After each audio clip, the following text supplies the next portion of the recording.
1,300 ang super ka lang, nagkanbas ka na. Sigurado ka. Ako dun sa May gas na yon. May laman na yon. May laman na yun. Bago. Tapos kawali. Tapos kaserola lang. Kawali kaserola. So, tapos may lamok. Therapy, good morning, happy Sunday. Nandito si Jun at ngayon pumasyal siya dito at maagang nagwalis. Oh. Nagkape na John? John? Nagalmusal na? Nagalmusal? Ha? Wala pang almusal? Magprito ka ng ano? Dilis. Tapos kumain. Kamusta ang pasok doon?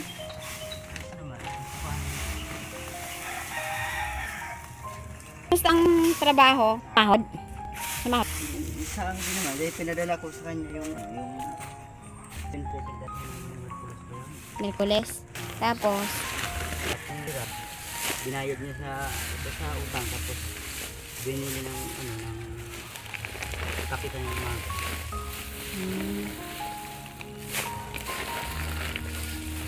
kamusta dyan? Pagtitinda ba talaga ang gusto nyo? Kasi parang si Aileen parang mahihirapan siya eh. Ikaw, ano ang gusto mo talaga sana? sana yung pagtinda, kung doon yung napag-usapan, maganda nga sana doon kasi maraming tao doon eh. Kakayanin ba ni Aileen? Kasi parang mabagal sa Aileen kumilos eh. Tapos ang layo pa ng bahay nyo.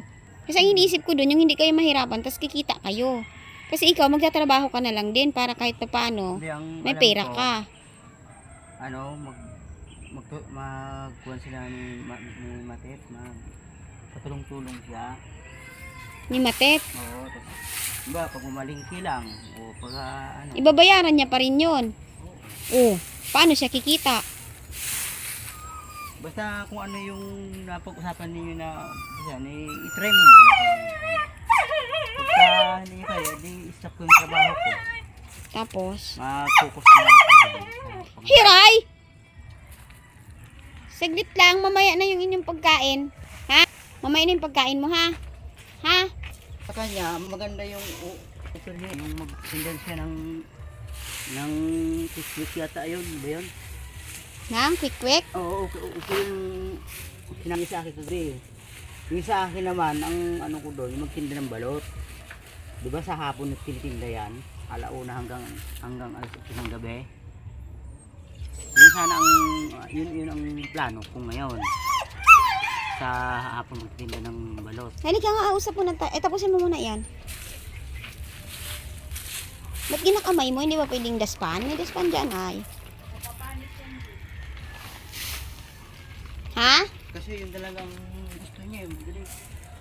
Hindi, kinakamay niya ba?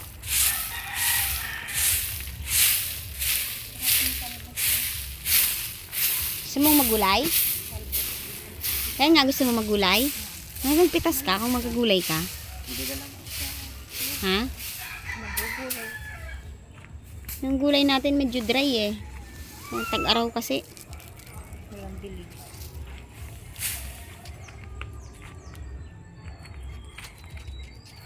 Saka maganda yung lugar nila doon eh. Nakita ko nga sa...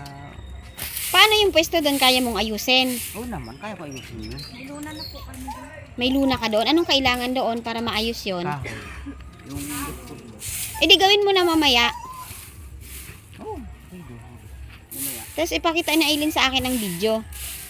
Yung kahoy, kailan mo maano yun? Bibilin ba yung kahoy? Kasi yung nangangahoy kasi yung kapitbahay namin, yung babae. Hindi naman kamahalan. Binibintay niya ng 54 na piraso. Na kahoy. Mahaba yun be. Oo. Ano naman pala eh. 200 pesos. 4 na piraso, 50. Eh di 200 ang up. Baka mamaya eh. Ganito lang. Baka naman mga bulok na yon. Hindi, mga mahaba. Sabi ko, mga mahaba ang kailangan namin yung pang sa bubong. Sabi ko, pang poste at saka pang bubong. Apat na, 50 pesos lang? Ano yun, 5 piso isa? Baka mali ka ng pagkaintindi, Aileen. Sino magbebenta ng kahoy na 50 pesos apat? Ganyan, kalalaki lang yun. Gaano kahaba? Ano lang, mahaba siya. Mura nun ah. Sigurado ka? Baka 51? 50 isa siguro. Hindi, 4 na piraso nga. Try mo ha, baka mamaya mag-abuto ka yan. Kasi kung mayroon naman na talagang puhunan dyan. Sige nga, ay Eileen, dito nga, alika. Halimbawa, nanonood ang iyong mahal na sponsor sa'yo ngayon. Halimbawa, nanonood siya ngayon. Anong sasabihin mo sa kanya na gusto mo magnegosyo? Sabihin mo sa kanya kung anong gusto mo talaga. Gusto ko magnegosyo talaga to. Hindi, kausapin mo, ma'am. Ma'am, gusto ko po magnegosyo po sa ngayong panahon kasi taghirap po. Gusto ko yung magtinda ng mga kagaya ng sopa sa umaga. Partner yung sopa sa isang pansit. Tapos Kaya mong lutuin yon? kaya ko po magluto. Tapos magluluto ako ng kikiam at saka yung fishball, hotdog, tapos yung lumpia wrapper, 'di ba? Pag yon, piniprito yun. Kung tas sakali, lalagyan- John, na tatanungin kayo, halimbawa, tatanungin kayo ng mahal na sponsor, magkano ang puhunan doon sa paninda nyo? Sa paninda pa lang, wala pa yung super kalan, wala yung kawali, wala yung Sa paninda lang, magkano? Dito ka, John. Sa tingin mo, magkano ang kakailanganin nyo? Kasi ako wala ka talaga akong ideya kasi matagal na panahon na nagtinda ako noon ng halo-halo. Nagtinda ako ng fishball. Talagang matrabaho yan kasi gagawa ka ng sauce. Oh, Tapos, yung hindi mo mauubos ngayon, iinitin mo bukas yung sauce pag pang 2 days na or 3 days hindi na pwede yung sauce. Kailangan kunti nang andulutuin mo para pang ubos lang, para laging bago. katamtaman lang po yung lulutuin niya. O, kung halimbawa, isang buwang pang negosyo nyo, magkano kaya ang aabutin? Kasi papaikotin ng Nagtanong ka ba kung magkano ang kakailanganin nyo na pera?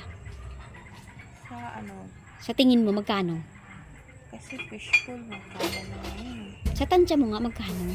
Kung baga estimate. Estimated lang. Mga ganyan. 2,000 sa paninda. Fishball, kikiam. Bukod ang mga mantika doon. Bukod ang 2,000. Kasama na yung mantika din. 2,000 sa paninda. Para sa akin, kulang yun. Oh, Mga 5 siguro ang pinakamalit yan. mga 5K. Oo, 5. Tapos bukod yung super kalan. Bukod po yun. Ang inaano ko dyan, Ang yung sa super balot kalan naman. ngayon, ang super kalan ngayon, 1K. 1,300 ang super kalan. Nagganbas ka na. Sigurado ka. Nag-ano ako dun sa kapatid. May gas na yon. May May laman na yon. May laman na yun. Bago. Mm-mm. Tapos kawali. Tapos kaserola lang. Kawali kaserola. So, tapos may lamok. Aray. Sa noo pa talaga ng dapo ah. Oh, ibig sabihin sa 8,000, makakaano na kayo. Oo. Sa 8,000. Ang mangyayari yung kung kayo ay may 8,000, ang una mo nang gagawin, hindi ko ibibigay yung 8,000 sa inyo. Ang una mo nang gagawin, simulan nyo munang gawin yung, halimbawa, yung kahoy. Kahoy mo. Yung kahoy muna, ibububong, sabi mo, may trapal na May doon. trapal na kami doon. Yun muna. Yung dala ko yun eh. Galing sa Pagkatapos, dala mo yon, hindi tumutulo yon. Hindi. O, tapos yung pambili ng kahoy doon, yun lang muna ang ibibigay. Tapos, susunod, pag sign mo ate, okay na yun ate. Bibili tayo, kasama ka, bibili tayo ng Super kalan. super kalan, kawali, yung gagamitin mo. So, okay sa inyo yon na ganon. Hindi ko ibabagsak sa inyong 8K kasi, halimbawa lang ha, may nagbigay sa inyo ng 8K. Hindi ko ibabagsak kung ano lang muna ngayon kasi kailangan maging maingat tayo ngayon ha. Kailangan muna yung Mapag-isipan. yung Oo, pistuhan muna. Pag nagawa na yung pwesto na yun, saka Mag ginaubo bibili ka, na yun. Aileen. Kailan pa ang ubo mo? Ha? Ewan ko sa kanya. Kailan pa yung Ito, ng panay yelo. Hindi pwedeng nagatinda, ginaubo ha. Hindi, bibili na akong gamot. Si Mamay, kamusta? Yun pa rin. Hindi pa gumagaling yung pasahin. Bakit ba si Mamay walang nagpa-check up sa inyo sa kanya? Ayaw nga ni mamay maglakad. Eh di pa sakayin nyo sa tricycle. Yun nga, yung Wala kayong pang tricycle? ayaw magbigay ng mga kapatid ko sa Kasi dapat ang nanay, ano yan eh, inuuna yan, inaalagaan kasi hindi mo alam kung hanggang kailan mo kakasama ang nanay mo. Kaya gaya ng nanay namin, akalain ba namin na ang lakas-lakas bago kinuha sa akin ng stepfather? Kung isang buwan lang mamamatay na siya. Alam mo yun. Diba? Isang buwan lang inalagaan ko dito. Ilang beses ko siyang inalagaan, na stroke si mama, inalagaan ko. Tinerapi ko siya. Tapos kinupkup ko siya dito sa bahay. Tapos kinuha lang ng stepfather ko, isang buwan lang makaka-therapy, patay ang nanay namin. Nung inatake, hindi pa sa akin pinaalam. Dapat nadala sa hospital, hindi sa akin pinaalam ng stepfather ko. Kaya ang magulang natin, hindi natin alam kung kailan makasama. Ngayon, kapag inalagaan mo ang nanay mo, pagpapalain ka. Kasi, di ba nakabuod kami? Yung andun yung kapatid kong dalawa, nag-alalay. Hindi man nila inaalalayan yung nanay ko kasi Ilin, kahit nakabukod ka ng bahay, obligasyon mo na bisitahin ang nanay mo. Obligasyon yung, bawa umaga, ma, kamusta ma, ano ang almusal mo? Yun, kanina doon ako galing, ma, o nagkape ka na. Kasi kagaya niyan, hindi mo alam na may mga pasa siya. Bakit hindi mo alam? Dapat alam mo yun. Kasi nung madaling araw daw, tumatayo si mama, umiihi. O hindi siya mabigyan ng arinola doon sa pwesto niya para hindi na siya magpunta ng Kasi CR. yung May kusa niya. siya eh. Makalimutan na yung nanay ko. O kaya nga dapat mas nag-aalalay kayo. Yung lamok dyan, hindi na nakaalis. Dumikit. Dumikit na yung lamok sa uno. Ha, Aileen, alaga lang na. Alam mo, yung mama mo 77. Ang nanay ko 65 lang namatay. Ibig sabihin, blessed pa ang nanay mo na nag-77 siya. Kaya habang nandyan siya sa'yo, alagaan mo siya. Yung mga anak mo, isama mo sa kanya. Ha? Si Ariel, malayo sa lola niya. Kasi nga, ikaw na mismo ang nanay ang naglalapit dapat sa kanya. Lola niya, yung isa, si Angela. Kailangan iparamdam nyo sa nanay nyo ang pagmamahal niya para pag kayo ang tumanda, tayo ang tumanda, kung ano yung pagmamahal na pinakita natin sa nanay natin, yun din yung ipakita sa atin ng anak natin. Ganun yun, no? Sige. Ha, ikaw John, kung sakaling si ma'am ay nanonood sa iyo ngayon, ang mahal na sponsor na gustong tumulong sa inyo, ano ang sasabihin mo sa kanya at magkano sana ang kakailangan nyo lang na puhunan para mapaikot ninyo? Maliban yun sa kanya. Yung sa akin sana. Anong sa kanya? Yun na balot. yun lahat. Ang lahat. Pero gusto ko samahan sana ng balot. Gusto mo may balot pa? Balot. Hindi pa kasama ang balot dun sa 8K? Oh, hindi. Balot. Kasama na yun, sa 8K. 8K? Yung balot. Kasama na yun. Ipalagay mo lang kasama. Kung ano na lang muna ang kayanin Oo, at kung magkano kung ang hanggang saan lang yung kaya. 8K sana ang ano nyo. Oo. O kung magkano lang ang kayang ibigay ng mahal na sponsor, kung magkano lang ang kaya Oo. niyang itiwala, paikutin nyo. Oh, simple No, lang. kasi- Oo. Paikutin yun eh. Oh. Kasi alam ko na yung bilihan niya ate P, kasi alam ko na yung ano yan, pag binili mo siya ng hilaw, tapos ibibita mo siya ng luto, ang tubo niyan hindi naman susubos sa kalahati. Hindi siya mababasag pagkabiyahe.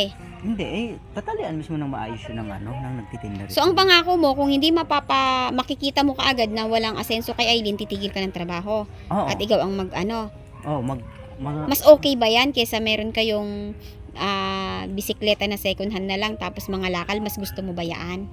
mas gusto ko sana yung i-try muna namin sa pagtitinda eh. Itatry nyo muna. Oo. Umpisa sa yung sabi niya, tapos sa akin yan, sa gabi naman ako magtitinda ng balot balot Pinoy. Alam ko masipag ka naman talaga Oo. mag-ikot-ikot eh. Sisiw lang sa akin mula nga dito hanggang Amparo nga, nararating ko hanggang Lugar pa yan, lakad ko lang yan. Sigurado ka ha, kasi ginauban-uban ka na ho. Hmm. Sa dami ng problema ni John. At talagang ako hindi ako mabubuhay John nang wala akong kuryente. Oo. Porsigihin nyo na magkaroon kayo ng kuryente. Hmm. Obligado lang naman yan, mabayaran nyo yan. Magkano ba ang kuryente sa inyo? Kung magpapakabit. Mahal kuryente doon guys. Pag nabayaran ko yung 700. May utang kang 700, kaya ka pinutulan. Kasi nung lumipat kami, pinalis kami doon sa dating inupahan namin. Kasama ko pa yung hipag yung may anak. Pag ma-down na namin na 700 yun, makakabit na kami. Mag-down kayo 700, ibalik ulit kayo sa kuryente. Oo.